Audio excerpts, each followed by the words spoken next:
And welcome to another episode of the Michigan Sports Truth Podcast on Stables Media. I'm Taylor Phillips along with Ed Smith and Frank Vasner. We'll start with our opening statement as always. Ed, what is your opening statement? The opening statement I have for this week is how impressed I continue to be with the development of the Tigers, the progress that they've made over the past week and a half or so, and how they're slowly climbing the ranks in the AL Central. Nice. Frank, what is your opening statement? My opening statement is going to be something that I have always believed in. When the opportunity is there for you to take advantage of something, you better be able to do it. And that applies to the Detroit Tigers, as they have a lot of bad teams ahead of them, and they need to use this to possibly get over 500 by the end of the month. Exactly. My opening statement, the Red Wings have hired a new assistant coach to replace Dan Bylsma, and we're going to get to that really soon. But before we do so, we want to remind everyone that this show is sponsored by the Viget Sports mobile app. The Viget Sports mobile app, where great fans cover. Sign up with a referral code STABLES for Stables Media. Again, the Viget Sports mobile app, where great fans cover. Sign up with a referral code STABLES. Available on the Apple App Store and Google Play. So, like I mentioned before in my opening statement, the Red Wings hire an assistant coach. His name is Alex Tanguay, a former Colorado Avalanche player. He replaced Dan Bylsma as an assistant coach, like I just mentioned before. Alex Tanguay, of course, used to play for the Colorado Avalanche. I think he started playing in 1999. I'm not even sure if he played in the 97 and 98 seasons. I never even saw him, but playing those seasons in a Colorado Avalanche uniform. But anyway, he was a part of this rivalry from at least 99 or 2000 to 2002 at least. And then he played for the Avalanche again in 2008 when the Wings swept them in the second round, went on to win the Cup. And then more importantly than that, fast forwarding, he spent the last 2 seasons as an assistant coach with the AHL's Iowa Wild. And they had the 5th best power play in 2019-2020, that season. They had 3.08 goals per game that season. And then last season, 3.15 goals per game. Also, 32.68 shots per game combined, second best combined and individually in his 2 seasons as assistant coach of the Iowa Wild. Ed, we'll start with you, and then we'll go to Frank. Ed, what is your grade on Alex Tanguay? Depending on in terms of the position that you're looking to fill, the person that you're trying to upgrade from in terms of replacing Dan Bylsma and everything else, I think this is an A for me for a couple of reasons. One, it addresses the need of improving the power play, which, it wasn't, let's be honest, it wasn't a problem that just started developing. It's been this way now for the Wings for years now.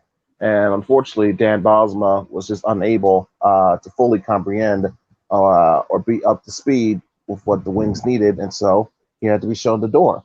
Now, as Taylor has mentioned, what you're getting with Tanguay, he was someone with coming up through the ranks in the AHL, which might help provide a bit of a good connection with Lasho. That's another thing to consider in regards to this hire. Not only that, but also, like you mentioned, Taylor, with the whole, they were top 5 in terms of production from the power play unit was the Wild in the AHL just a couple seasons ago. And the fact that they're able to not only raise their goals scored average amongst power play a tick for this season, they did it in a shortened season as well. They only played 34 games this year, so that is something to consider. In regards to that, also in terms of what Tanguay is going to be doing, not just the power play, since he was a former forward, he will be helping the responsibilities of coaching up the forwards on the team as well. So it's not obviously he was primarily hired to run the power play. It's good to know that he has versatility that he can use for his skills. And the fact that I think it does worth pair mention the fact that this in a sense crossed the bridge, if you want to call it that. That was that rivalry that had been established between the Wings and the Avs going back to the late '90s up until around, if you want to say 2002 or 2008 even. But it really peaked and crescendoed in 2002. After that, it just wasn't the rivalry as heated as it used to be in terms of both teams going on different trajectories. But still, the fact that Chris Draper, of all people, seems to be approved of it, saying that, it's a unique rivalry, and saying that Tanguay is the first one to cross that bridge, which he's kind of right. I mean, Uwe Krupp, he was on the team with the Red Wings, I believe it was on the 2002 season, but let's be honest, he was such a non-factor there. I think he was there for like 8 games or something like that, and he got injured doing dog scening for some reason. So yeah, he basically stole money from Mr. Illich during his time here in Detroit. So Uwe Krupp doesn't count. So essentially, we're going to focus more so on Alex Tanguay. So he knows this team and this city inside and out in a way, since remember all those battles that he used to have from '09 to '06. So he knows what it's like to how to beat Detroit on the way to winning a Stanley Cup, and how to lose Detroit in the playoffs as well. So all that comes into consideration. And I think because Yzerman, I'm a little bit surprised that Yzerman was able to snap up Tanguay before Joe Sakic did. That's what caught me off guard more than anything. So in terms of overall fit, need, the coach that you were replacing, I give this one a solid A. I would give that a solid A too, because this is a really great hire, and it can help the Red Wings power play in today's world. They could help Dylan Larkin, Jacob Vrana, Tyler Bertuzzi, and others. Frank, what is your grade on Alex Tanguay? It would be the same, right? Oh, for me, it is the same. I got to give this one an A, given the fact that I see Tanguay as a definitive upgrade over Dan Bylsma. Now, as for his days in Colorado, I do want to make note that I'm pretty sure he was a rookie on the 2001 team that won a Stanley Cup. And, of course, he obviously was part of the team that lost the Wings in 2002. And he had also spent some time with the Calgary Flames and a couple other NHL organizations before he returned in 2013. Oddly enough, when that was Patrick Waugh's first year as head coach in Colorado. All that aside, I definitely look forward to see what he can do with the forwards, helping guys like Jacob Vrana, Tyler Bertuzzi, Dylan Larkin, and others, and how he can get the most out of them on the power play. Hey, I think it's going to give him a jump start, but I also think that you got to have guys that have to step up their production as well. So, but again, you got somebody who has proven that he can do it at one place. Now let's see if he can do it in Detroit as well. And I will say, yes, he is the first guy to cross that bridge, as I do not count Uwe Krupp either. So that's an A from me. Yeah, and for the fans that care more about this Red Wings Avalanche rivalry, which has already been the past, they're like, what? I mean, what are they thinking picking him up? But hey, the past is the past. It's time for a clean slate. And I think his track record as assistant coach, if they start following along, they would know it would make sense. It would make a lot more sense than just the rivalry in the past. And one more thing I do want to add about the rivalry, the fact that Steve Yzerman and Joe Sakic are now general managers of their respective teams. Everyone should remember that Yzerman and Sakic absolutely had nothing but the utmost respect for each other as players. Yes. So this is far different from, say, Claude Lemieux and Darren McCarty. Yeah, that's far different. Yep. So that's our What's Your Grade segment, and that is Red Wings. Now to some Michigan Wolverines men's basketball.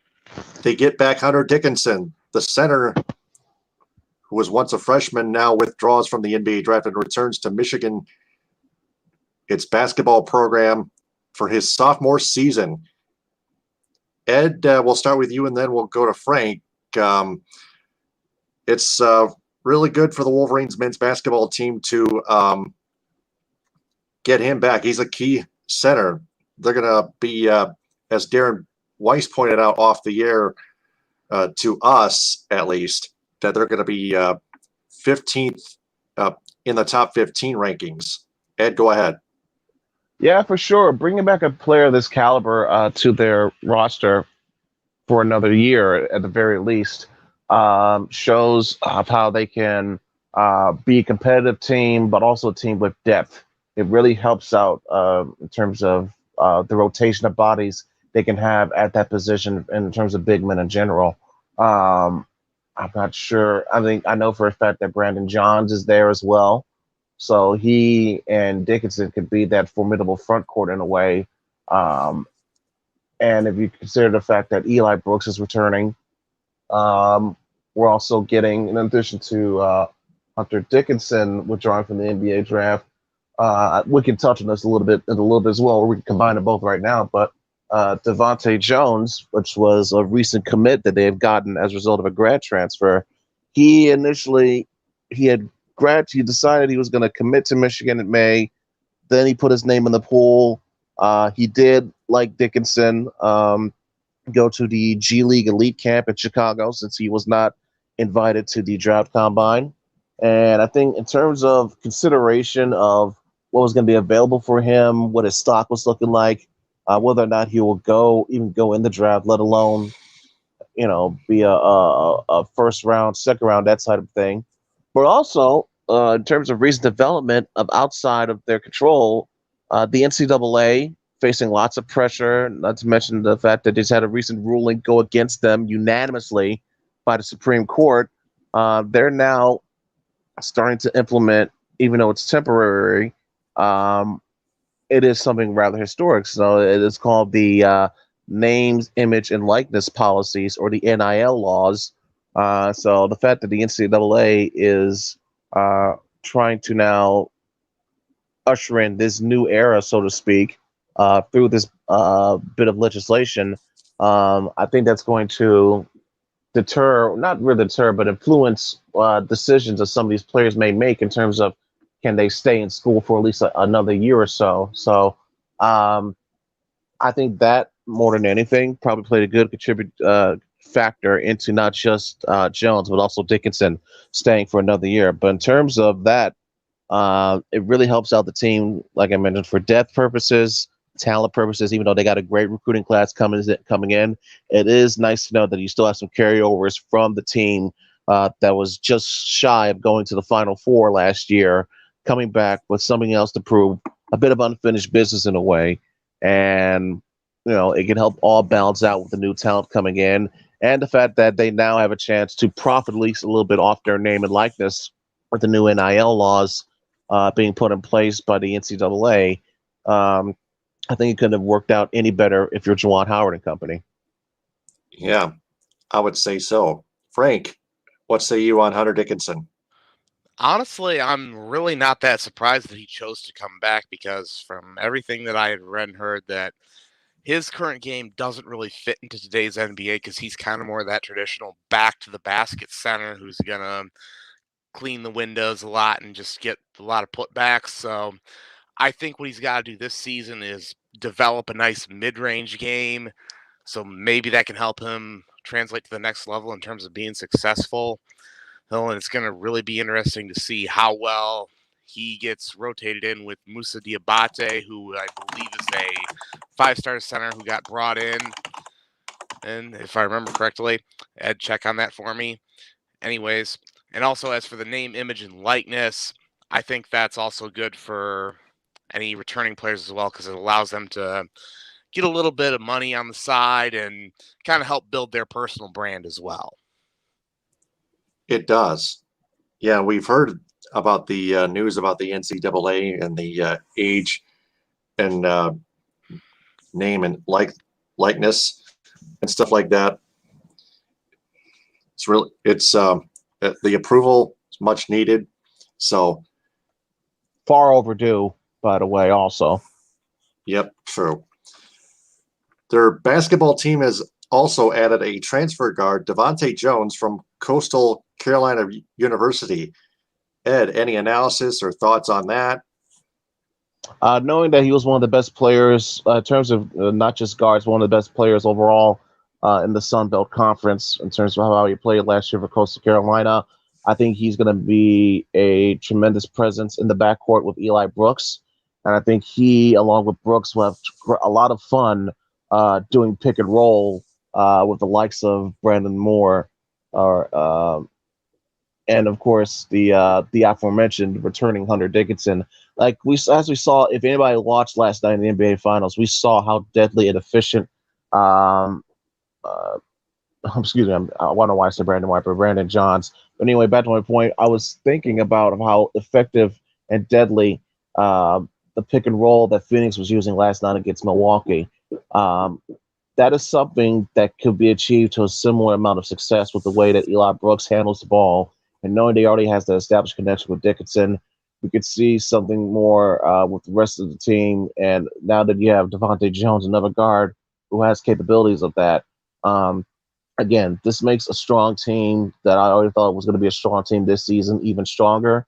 And I think, once we see more preseason polls, everything come out, I think it's more than likely that if you're going to see Michigan, along with probably Purdue, as the two front runners to challenge for the Big Ten title this season, and for good reason. In Michigan's case, they're aiming for more for obvious reasons, but at the very least, they should be considered a Big Ten front runner even before the season starts. And that's quite a big 180 considering the fact that, coming at this point last year, they weren't even on the radar for most of these people, these analysts, and talking heads. And then we saw what happened over the course of one season. So it'll be interesting to see how they rate the team, how they believe the team, or how they project how they will go this season. But yeah, the expectations are certainly high, especially after how last season ended. That's for sure. Frank. Well, we obviously saw what adding a transfer guard and Mike Smith did for Michigan last year, so maybe Devante Jones can do something very similar to that. I mean, as Ed alluded to, Jones was the best guard in the Sun Belt Conference. Now you get him in to fill a void, and obviously it's really going to improve how well their pick and roll game does. And I think also, too, he mentioned Michigan was flying under the radar last year and really just kind of broke out and finished at the top of the Big Ten. So it's really going to be interesting to see how well they continue that success this year around when people kind of know what to expect.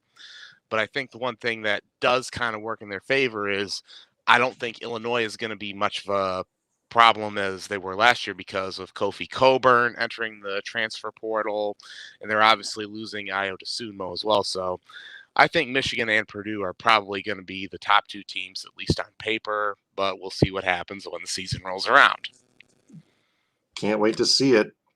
So, transitioning to college football, the Michigan Wolverines football program recruited 2022 four-star defensive end Mario Eugenio. Of course, that would be pronounced the same way Eugenio Suarez, a former Detroit Tiger. We'll get to Tigers momentarily, but Ed, we'll start with you, and then we'll go to Frank again, as always. Ed, what are your thoughts on Mario Eugenio? I think it's nice to always add up, reload, and restock on a position of where it is vital to your success as a team. I'm a firm believer that to have a strong defense, you need to have a presence on your front four or front seven that can stop the run, get to the quarterback, and cause disruption amongst the trenches. And knowing that you're aiming a four-star defensive lineman in Eugenio is a formulaic continuation of that thought process. We've seen the loads of defensive linemen, whether it be under Jim Harbaugh or even under Brady Hoke, to some extent over the past few years, getting the development that they've had at Michigan and then taking it to the next level at the NFL. Mo Hurst comes off as a recent example. Devin Bush for the linebackers, he's with the Steelers now. So that's examples of how if you come to Michigan, you have a good chance, especially if you're playing on that front seven. Chase Winovich is another example. playing on that front seven gives you a good chance of being selected in the NFL. Because it seems like nowadays in the league, in the Shield, you're going to need a versatile or at least high quality guy that can run on that defensive line or be that edge linebacker or be that edge rusher in a 3-4 or 4-3, whatever scheme you want to come up with. So knowing that, I think it's good and smart awareness of the recruiting team to target that. But also there are areas of improvement that they need to focus on as well. I think one position that is severely downgraded in recent years has been the quarterback spot, has been the secondary. And Michigan is trying, I think, at the very least, trying to rectify that issue as well. Knowing that they've also gotten some recent commitments from the likes of Will Johnson, and this was just announced this afternoon, the past couple of days or so. Miles Pollard as well. So knowing that they're trying to address that weakness as well is very good and promising. It shows the attention to detail that they know is one of the problems as to why they haven't gotten to that next level, taking that next step as a team and as a program. So it's very promising, at least on the defensive side of the ball. We know what they're trying to do offensively. It all comes down to cohesion and execution at this point. You can get the right players and get the right talent, but if you don't execute properly, if you don't put the players in the right spots, it all goes badly. And I think last year was a good example of that. Hopefully they can learn from that and do better this season. Yep. Another good name, Frank. Well, obviously landing a high-caliber defensive end like Eugenio, that kind of brings me back to something that I remember Urban Meyer doing when he was at Ohio State, and that was building teams up in the trenches. He always went after defensive linemen who were the cream of the crop in order to compete against the best of the best. And obviously, Michigan doing that will help them. But as Ed mentioned as well, guys have to be putting in the work, and they've got to execute as well if you want to get back to being at the top of the Big Ten. Yep, that's true. So that's Michigan Wolverines men's basketball and football. Now a little Pistons update according to ESPN. Cade Cunningham says he's really excited and wants to play for the Pistons. So that assures that the top overall pick is a lock for the Pistons, which is Cade Cunningham, which kind of updates the new NBA mock draft from Bleacher Report, for example. So I just want to pass that along to our audience out there. So and also the fact that be prepared. Still, though, we're still a few weeks away from the draft. Be prepared for a lot of smoke screen articles and hints and rumors that's going to be driven up as a way to draw attention, get clicks, and get likes, because the media always needs to form some type of narrative, even though the narrative is not there at all. So now be prepared to hear a lot of, the Pistons are really high on Jalen Green. They may be thinking about taking him number one, or something to the fact to that nature. Even they would never make that up. I mean, come on, like it's just clear. And don't forget, they may be really like what they see with Evan Mobley. Be prepared to hear a lot of that as well. Where these supposed insider experts that claim all these sources, but then after the fact, turns out they had nothing. They were just stumming up and stirring up crap just to, put out content for the most part. I'm not saying all these journalists are doing it, by the way, but you can tell it's clear as day with some of them. So the fact that we know for a fact, in terms of video evidence and interactions that Cade has had already, knowing the fact that he and Sadiq Bey both have the same agent, that's also important to know. The fact that Cade is going to work out, his team had stated previously, whoever had that number one pick, that was the only team he was going to work out with. It's the Pistons, so he's working out with them and them only. I think, again, it's just, come on. If you see through the smoke and mirrors, see what's clearly in front of you, it's it seems like a no-brainer. I think Troy Weaver, I understand he needs to do his due diligence, but just keep it simple. There's no need to be the smartest guy in the room here. Just take the simple, safest, assured thing, in my view. Yeah, just take Cade Cunningham. Yeah. We'll just move on from there. That's Pistons, all right. Now to some Tigers. Couple notes here before we check them out. Closing pitcher Gregory Soto is heading to the 2021 MLB All-Star Game. Let me edit this here. This is my fault. There we go. Like I said, closing pitcher Gregory Soto is heading to the 2021 MLB All-Star Game. There were other Tigers that could have made it, including Eric Haas and Jonathan Scope, for example. Also, third base coach Chip Hale was hired. Third base coach Chip Hale was hired as head coach of the University of Arizona Wildcats baseball team. So the Tigers will have to look for a replacement for Chip Hale. Well, that being said, before you continue, best of luck to Chip Hale. I believe that was his alma mater where he played at. I think he won a national championship with them as well. So you are correct, Ed. To me, if I was Chip Hale, I would have taken that same deal. So I don't blame him for going home in a sense. Best of luck. Yep. Mm-hmm. And it also is worth noting that George Lombard, the current bench coach, will take over the third base coaching responsibilities. Nice. All right. So thanks for the heads up on that, Frank. So that being said, the Tigers are 40-47, just 7 games below the 500 mark, still in third place, 3.5 games ahead of the Kansas City Royals for third place in that AL Central Division, that weak AL Central Division. The Indians are 42-42, exactly 500 in second place.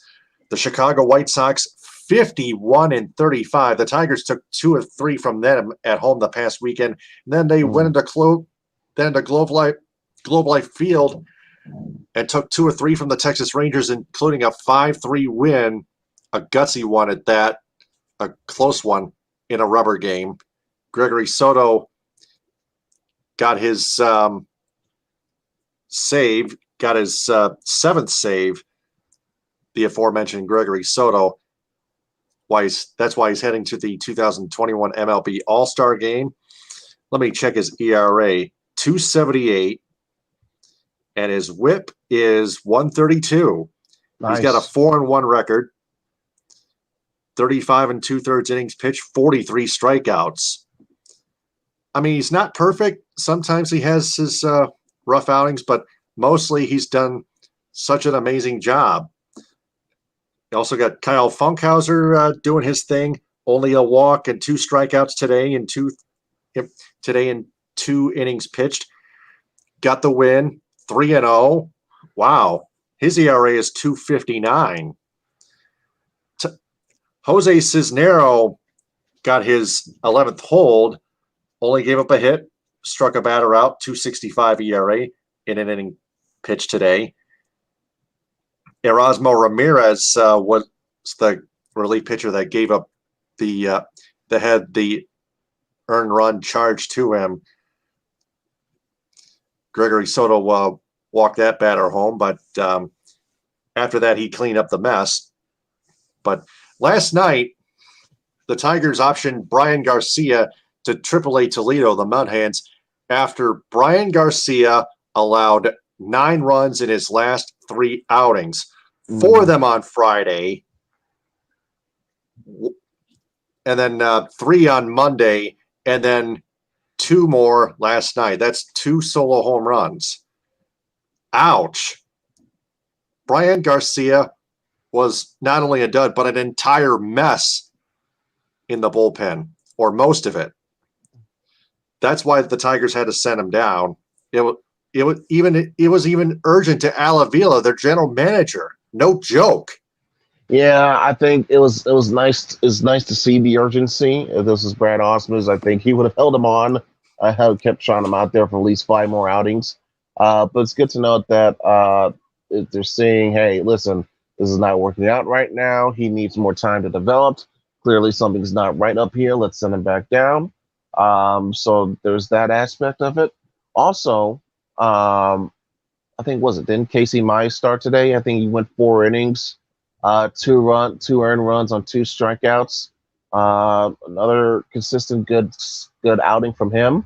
Um, Matt Manning has not as had as impressive of a foray into his major league career as you could get. I think he's only 3 starts in. He's already got a high ERA, but I think that again, as soon as he calms his nerves down and focuses on one pitch, 1 inning at a time, the more he'll do better because he's got stuff that shows what his versatility shows why he's good, why he's a highly rated prospect.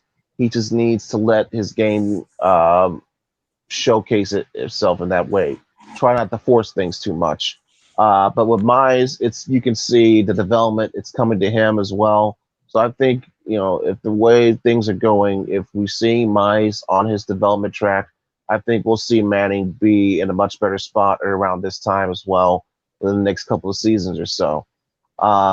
In addition to that, you mentioned the standings. They're in sole possession of third place in the AL Central. Yes, it's a weak division. We haven't stated this enough as is. But the fact that the Tigers, I'm sure some people, if not a lot of people, thought they were going to be in and around the same spot, near or at last of the division this season. So the fact that they're already performing above expectations, in my view, and they're trying to not just move up the standings, move up the rankings in the AL Central, but they're at least trying to get to that level of, hey, we may be mediocre, but at least we're not terrible compared to last year and the year before that. That shows signs of a process coming together for this team in terms of their rebuilding, of their rebuild, show development, show signs of improvement. And the fact that they've gone from now where they were last year to now where they are at potentially, not that far off from second place even in the division, and still trying to get to an adequate level record-wise, should be commended in my view. And I think, you don't want to give all the credit to AJ Hinch, but I think that what he's doing in 1 year compared to what Ron Gardenhire couldn't do in multiple years says a lot. It really does. Yeah, and the Tigers are only 3.5 games back from second place, 11.5 games back of first. But yeah, they're getting closer to second place, like you mentioned before. And I think like we mentioned before, since 7 games May below 9th, the 500 mark. I think since May 9th or May 10th, they've had a record. What was 7 wins or 7 or 8 wins above 500. That's how good they've been. Whereas the Royals had a good start and they plummeted. The Tigers had a rocky start. They've gotten better. Shows shows to let you know of how long and how much of a grind the season can be. And certain teams, if they can weather it, they rise. Others can't, they fall. Right. Frank, what say you on the Tigers in the past week? Well, I'm going to echo what I said in my opening statement. There are times where you get opportunities to show that you're better than what you've been. And right now they have that opportunity with a lot of teams in front of them that are, for lack of a better word, garbage. I mean, the Rangers, they took 2 of 3 from. That's a start. They get the Twins next, who are god awful. They're eventually going to have a meeting with the Orioles, who are a complete dumpster fire. So there's chances there for them to work their way back above 500 and maybe even get into the thick of the wild card race. Now they're going to have to do it this month because once August and September roll around, it's going to be a lot tougher. So, but I think you really have to give a tip of the cap to AJ Hinch for making the best of a situation that he came into. And look, I think if they get to a wild card spot this year, you got to consider Hinch for or American League Manager of the Year, in my opinion. Not saying that he is going to get it, but I think he's got to get serious consideration for doing such. I'll say this: if he gets this team to a wild card game in the next year or so, then for sure he's money. He's my bet to win the award. Yeah, Considering of how deep in the basement this team was since, if you want to say, since 2014, 2015, the fact that where they're at now is quite remarkable. yeah. AJ Hinch has to be at least a nominee, if not the lone guy for it. So that's Tigers, and that is everything we've covered. Now we go to a new closing segment called What We Have Learned, which is what we have learned over the past week in Michigan sports. Ed, we'll start with you, and then we'll go to Frank. What have we learned? Well, we've learned that with the Tigers, we've learned that they have a chance to really continue to rise above expectations. If you want to say overachieve, fine, but that opportunity is there. What we've learned is that the Red Wings are still making the right moves in terms of doing the right overhaul in terms of makeup to their team, what their rebuild is. What we learned from the Michigan Wolverines, at least from the basketball aspect, they're getting ready to reload to have another hell of a season, hell of a year next season. And as for the Pistons, we've learned from them is that just play it safe, play it simple, read the room, don't make everything so apparent or so hectic, and you'll find your golden goose at the end. Frank, what have we learned? Well, what we have learned, I'll start with the Tigers. The opportunity is there for them to get above 500 into a wild card spot, but it's up to them to take advantage of it with the amount of teams they have this month in July. For the Red Wings, the Yzer plan is still going through some phases. Obviously, bringing in a new assistant coach in Alex Tanguay, and we'll see what it yields come July 23rd with the first round of the NHL draft. Mind you, that's going to be on ESPN2, NHL returning to ESPN. As for Michigan basketball, we've learned that Hunter Dickinson, I still believe, wants to play in the NBA, but he's learned that he's got to develop some certain aspects of his game. And what better way to do that than coming back to Michigan for another year, and also a chance to make a little bit of money off of name, image, and likeness. And, of course, as for the Pistons, the right thing to do on draft night, say, Cade Cunningham, welcome to Detroit. There you go. Yeah, still a few weeks away from that NBA draft. And good point on the development on Hunter Dickinson. What I have learned that with Alex Tanguay as assistant coach, even if they kept Darren Helm or Luke Glendening or Danny DeKeyser, if Alex Tanguay rights the ship on the power play, it might not even matter who plays on the team. It still might work out. You just got to see what happens and at least give it some time. The Tigers, I still have doubts they'll reach a wild card spot, but they could at least give it a shot at the 500 mark. Pistons, like I mentioned before, Cade Cunningham's a lock. He wants to play for the Pistons. Michigan Wolverines men's basketball could use Hunter Dickinson again because they need to stay atop their game, and Hunter Dickinson's return is a good example. Not to mention a transfer guard in Devante Jones. Very good perimeter player like Ed mentioned. So that is our What We Have Learned segment. Before we go, we want to remind everyone that this show is sponsored by the Viget Sports mobile app, where great fans cover. Sign up with a referral code STABLES with a capital S and the rest of the letters being lowercase, including the letter B in the middle as in billionaire. Available on the Apple App Store and Google Play. Download the Viget Sports mobile app where great fans cover. Sign up with a referral code STABLES. Gentlemen, excellent job as always. That concludes another fine episode of the Michigan Sports Truth Podcast on Stables Media. We'll be back at least hopefully next week. For Ed Smith and Frank Vashner, this is Taylor Phillips signing off. Follow me on Twitter and Instagram at DT2Phillips. Follow Ed Smith on Twitter and Instagram at EdSmith313. And follow Frank Vashner on Twitter and Instagram at Frank_Vashner, VAJCNER. Thanks very much for listening, downloading, and sharing. And remember, the truth is out there. TTFN, ta-ta for now. Power to the people. Hit them with a high, and we rest our case. Stay safe.